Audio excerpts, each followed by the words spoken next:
Good morning, class 12th. This is your computer class. Class, in previous lecture, I have taught about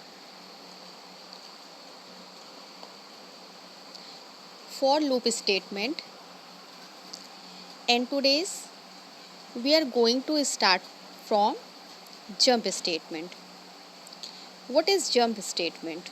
देखते हैं क्या होता है jump statement.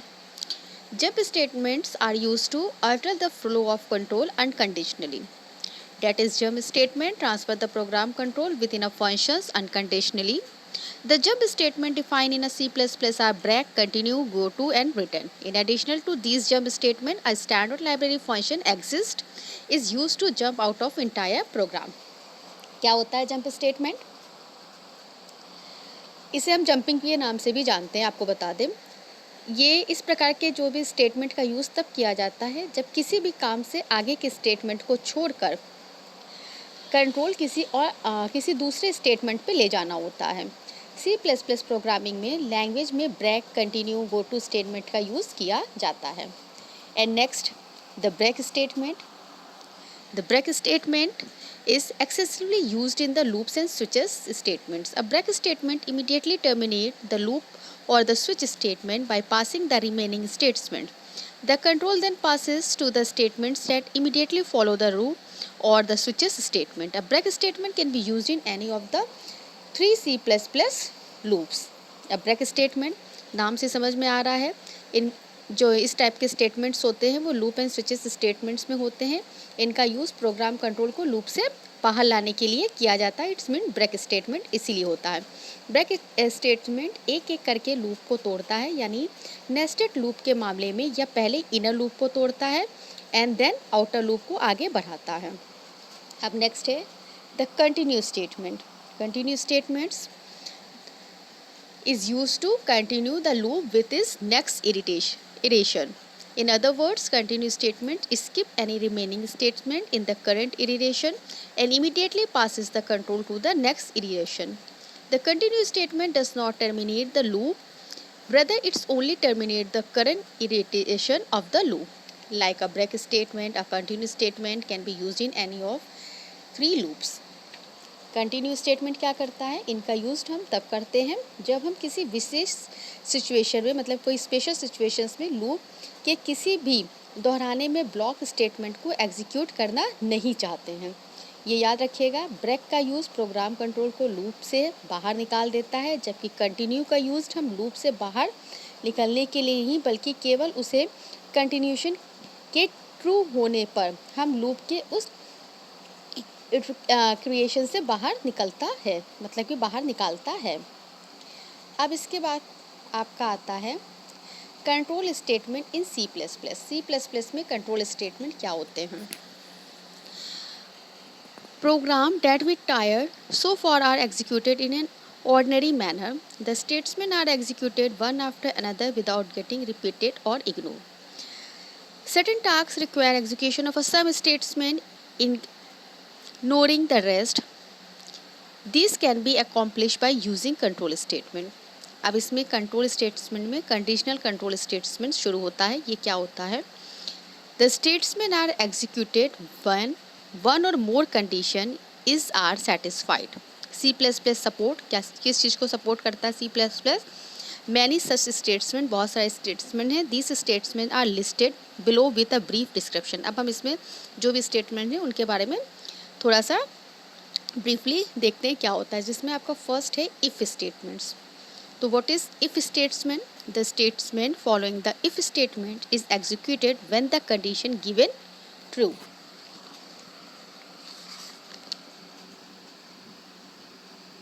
When the condition is true, statement 1 and then statement 2 is executed. If the condition is false, only statement 2 is executed. If we want to execute more than one statement when condition is true, then we should write all those statements within braces after it. If में क्या होता है, किसी दी गई condition के आधार पर statement को execute करने या ना करने के लिए इस स्टेटमेंट का प्रयोग करते हैं. इसका इफ़ स्टेटमेंट्स का जो इफ़ स्टेटमेंट का प्रयोग करने पे इफ़ स्टेटमेंट के बाद का स्टेटमेंट्स या स्टेटमेंट्स का जो भी मतलब ग्रुप होता है इफ़ स्टेटमेंट में दी गई कंडीशन के ट्रू होने पे ही एग्जीक्यूट होता है। यदि इफ़ स्टेटमेंट में दी गई कंडीशन फॉल्स है तो कंट्रोल इफ स्टेटमेंट के बाद के स्टेटमेंट के समूह को छोड़ के अगले स्टेटमेंट को एग्जीक्यूट करना शुरू करता है। अब इसके बाद आता है आपका if else. If else statement क्या होता है? Also known as either or. This statement is used to select one statement and ignore the other statement. When the condition is true, statement 1 is executed. If the condition is false, statement 2 is executed. Thus, one of the statement, either statement 1 or statement 2 is always executed. इसमें क्या होता है?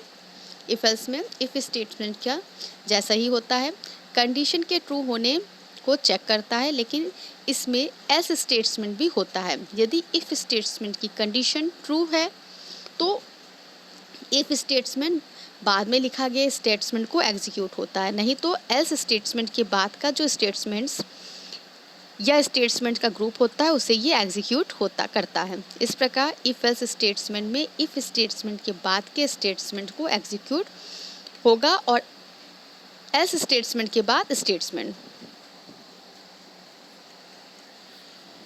ये जो मैंने आपको बताया था ये इफ और इफ एल्स का था। अब देखते हैं इफ एल्स। इफ एल्स क्या होता है? It is the branching statements. ये ब्रांचिंग स्टेटमेंट होता है which can choose and execute on the statement available depending upon the condition. जो भी कंडीशन होती है उसके अकॉर्डिंग ही ये एग्जीक्यूट करता है। नेक्स्ट आपका क्या आता है? वाइल। वाइल क्या करता है?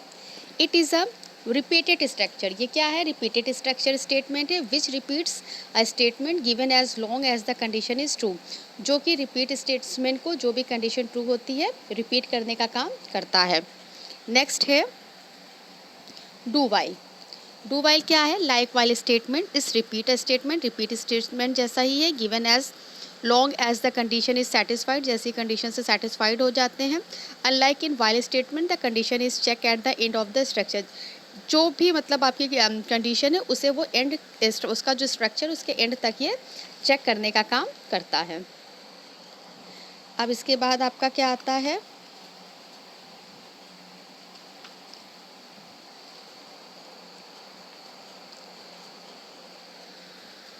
Goto OXY। ये क्या करता है? This function moves the cursor of the 10th column. ये कर्सर को 10th कॉलम में लाता है of the y row. Y row में it fix the displaying position at 10th column of y's row. It is header file. ये header file होती मतलब 10th column होगा, वाई रो होगी। फिर आता है आपका स्विच। स्विच क्या करता है? It is a multi branch statement.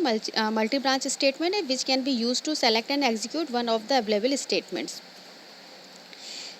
इसमें क्या होता है? किसी एक मतलब जो डिफरेंट ऑप्शन में से किसी एक को फैसिलिटी देता है और उस समय यूज़फुल होता है जब किसी वेरिएबल के कंपेयर में डिफरेंट कॉन्सेप्ट से करना होता है।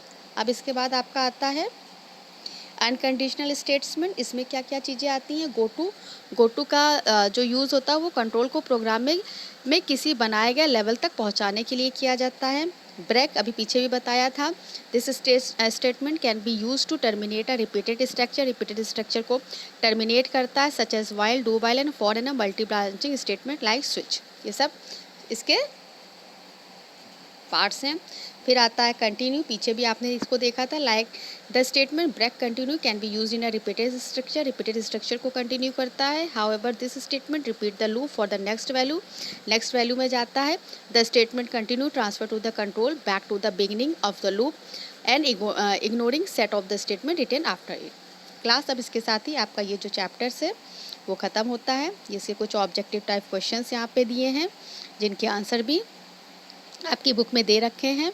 इसके बाद आपको मैंने बताया था जहाँ से चैप्टर शुरू होता है उस चैप्टर की नोट्स आपको चैप्टर वाइज बनाना है, जिससे कोई भी क्वेश्चन कहीं से भी आए तो आप उसको अटैम्प्ट कर सकें।